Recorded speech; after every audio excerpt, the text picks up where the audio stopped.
Iran missiles దాడితో Israel దద్దరిల్లింది. Tel Aviv ఐఫాను టార్గెట్ చేసుకోగా పెద్ద ఎత్తున పేలుళ్లు సంభవించాయి. ఈ దాడుల్లో నివాస భవనాలు ధ్వంసమైనట్టు తెలుస్తోంది.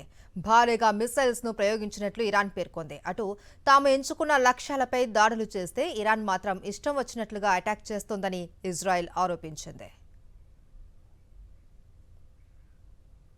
ఇరాన్ ఇజ్రాయెల్ మధ్య వార్ కొనసాగుతోంది. ఇజ్రాయెల్ దాడుల్లో ఇరాన్ టీవీ ఛానల్ ధ్వంసమైంది. టీవీ షో జరుగుతూ ఉండగానే బాంబుల వర్షం కురిపించింది ఇజ్రాయెల్. బాంబుల దాడితో టీవీ షో నిర్వహిస్తున్న యాంకర్ భయంతో పరుగులు తీసింది.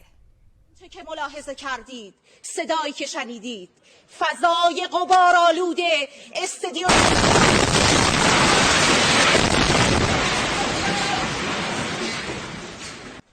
آنچه که ملاحظه کردید صدایی که شنیدید فضای غبارآلوده استادیوم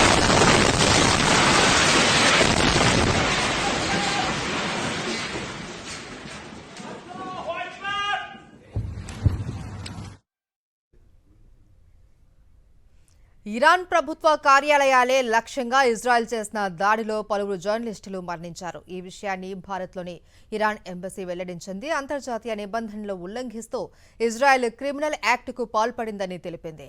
భారత మీడియా ఈ చర్యలను ఖండిస్తుందని భావిస్తున్నట్లు పేర్కొంది.